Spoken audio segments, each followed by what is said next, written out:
fun. What fun. Alright everybody, and welcome to my review of the Razor Crest. It is set number 75292, and it comes with 1,023 pieces, and the retail price of this set in the US was, or is I should say, $130. So yeah, kind of pricey, but let's go take a look at the minifigures and then the actual build itself. So with this set, you get this very gorgeous Scout Trooper with that beautiful front printing on his legs and torso. No prints on the side other than his helmet, so he's got those plain black arms. He's got some printing in the back.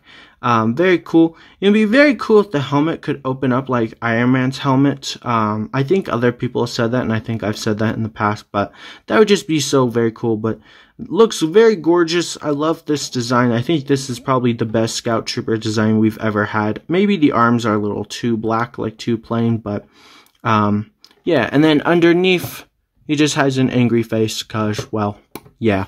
So at least he has a face though, but not that matters, because once you put the helmet on, you can't see it. So up next is this gorgeous minifigure of Greef Karga, I think is how you pronounce his name. I do apologize if I'm saying that wrong.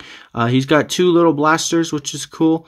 Very nice printing on the back, which just kind of looks like a little cape, but he doesn't actually come with a cape, so that's kind of lame. Very cool hairpiece. I like that hairpiece. He's got some nice printing in the front. He's got a nice little like smirk on his face. And then on the back he has this more kind of ticked off look, like what the heck. So I like that look, but I prefer this look the most. So yeah, that is Greef Karga. Alright, up next we got IG-11, which is very cool to see. Of course, it's just the same design they use for... Hello, camera. Camera, hello. Not sure what that was about. My camera just decided I'm not going to focus. Anyways, where was I?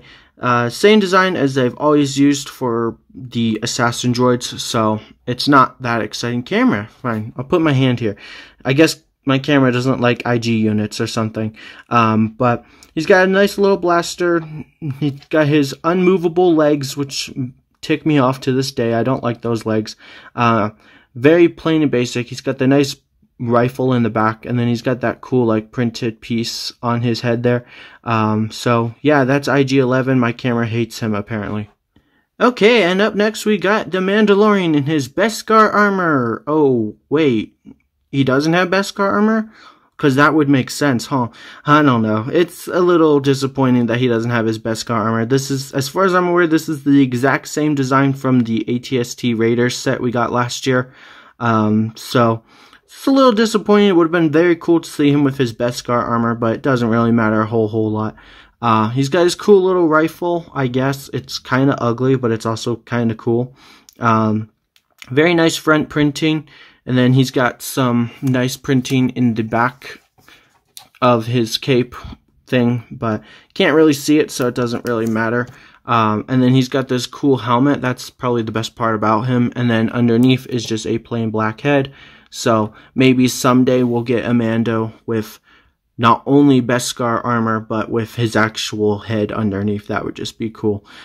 So yeah, that is Mando. And last but not least, the one everybody's been waiting for is the child. Honestly, I couldn't care less. Man, my camera is mad today.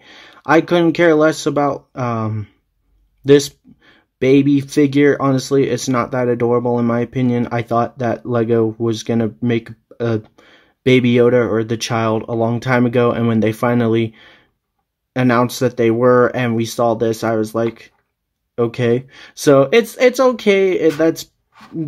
There's not really a whole lot to see. It's just kind of plain and basic. It's literally just, I'm gonna decapitate him now. It's literally just the head on a baby minifig body, whatever they're called, baby figs.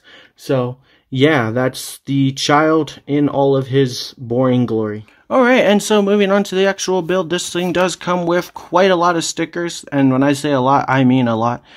These two big ones especially were kind of annoying to put on, but I don't really like stickers, as I'm sure all of you can agree with me on that they suck.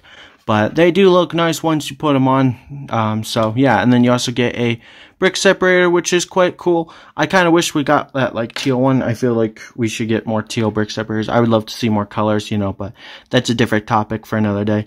You also get a spring-loaded shooter, or an extra one I should say, so that's pretty snazzy. And so yeah, moving on to the actual thing right here off the bat, I'm just gonna say this thing is an absolute beast. You can pick it up in almost any way you like, and it won't break. It is just so sturdy, so strong, so amazing, and just it's very nice to hold. It's got maybe like the tiniest bit of weight to it, so it's not like light or anything. I don't think it's like heavy, but you know, so it's like very cool. I just love how like sturdy it feels in my hand. Like it doesn't feel like it's ever gonna shatter. And also something else I really like that's completely stupid is you can do this. That's so dumb, but it's fun. It even shook my camera. Like the little landing gear down here on the bottom, let's flip it, is just very nice and sturdy with these giant pieces. I don't know what these are called, but when they turn like that, the ship can like actually stand like that, and then the weight of the ship makes it fall back down. But so that's just very cool. So the landing gear is absolutely amazing. These giant thrust engines are built on these Technic pins that you can see. So when you pull them out right there. So that's very cool. These engines do have... Whoops, I fired the spring-loaded shooter. These things do have giant stickers right here, so that's pretty cool. I do apologize if my camera's shaking all over the place. It's like on the very edge of my table, so I can like get the full shot. So when it's on the edge of my table, it shakes like crazy. Right here, you got some like little basket pieces in this like nice like shiny dark gray color. So I'm like, that's really cool. And then back here, just some like nice little grill pieces. There's not a whole lot to look at on the top here, honestly. But that is the escape pod. So you can pull it out like this. So here is the escape pod. Looks very nice. Not very fancy or anything. Right there, it attaches to that single red stud. And right there is like a window. It does kind of bug me how it's like you can stick your finger through. But I guess you could imagine that's like glass. But the reason is so you can pop it out like this, because it's an escape pod.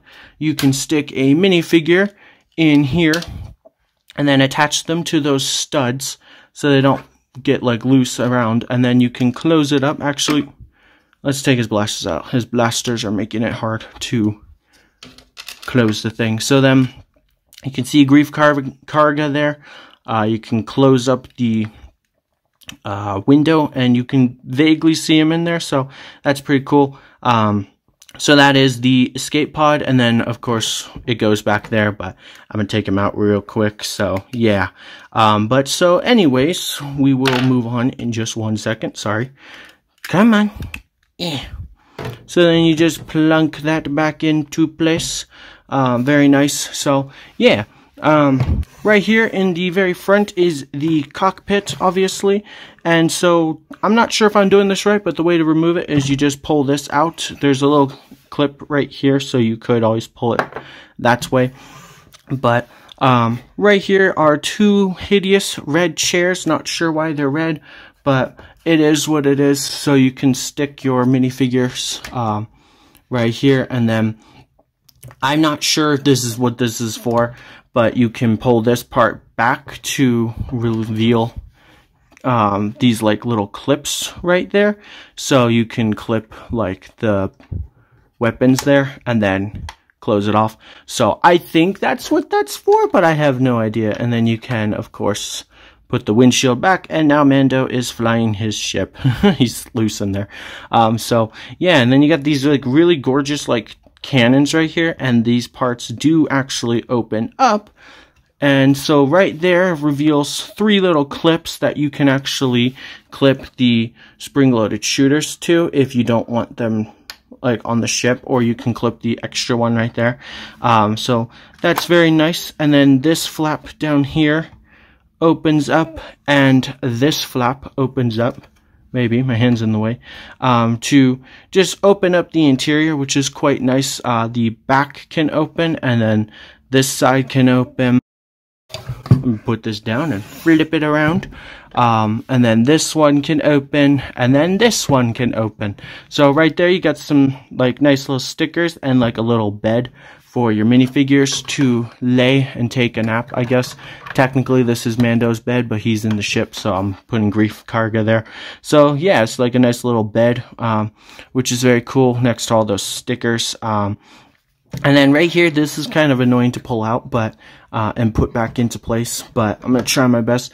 You got these carbonite like bounties, I guess like the bounties that he throws in carbonite. So you got that guy, I don't know his name or anything, and then you got this guy, I don't know his name or anything. My hand is shaking like crazy. So yeah, technically that's not accurate because the minifigures would not be able to fit in there, but I get why they did that, so it's pretty cool to see. So yeah, that is the interior of the ship. There's not a whole lot of room to like play or anything, but you can in fact like stick your minifigures or whatever in here. Maybe not IG-11, he's kind of too tall, but yeah, so, and I feel like I'm forgetting something I want to show off. I guess up here, the spring-load shooters, yeah, that's what I wanted to show. So let me just close all these flaps real quick, because, yeah, including the back one. Right here on the very top is actually the spring-loaded shooters. So the way you activate these ones are you push into here. So yeah, that's how I accidentally fired that one earlier. I must have pressed down in there. And then of course to reload, you just push the spring-loaded shooter in. It's kind of stuck. Oh, there it goes. It's upside down. So then you just push it in and bada bing, bada boom. So that is the Razor Crest. I don't think I'm forgetting any details, but this thing is just absolutely gorgeous, and I love doing this. And so that's going to do it for today's video, so thank you all very much for watching. Make sure you leave a like on the video if you enjoyed. I greatly appreciate it. And the real question is this set worth $130? And I'm going to say yes, absolutely. I got this for my birthday, so I didn't have to pay a dime for it, which is really amazing. But I still think that it's worth $130.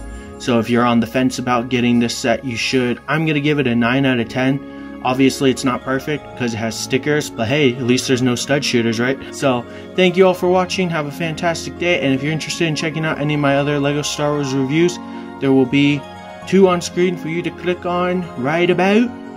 Are you ready? No. Lost. I am lost.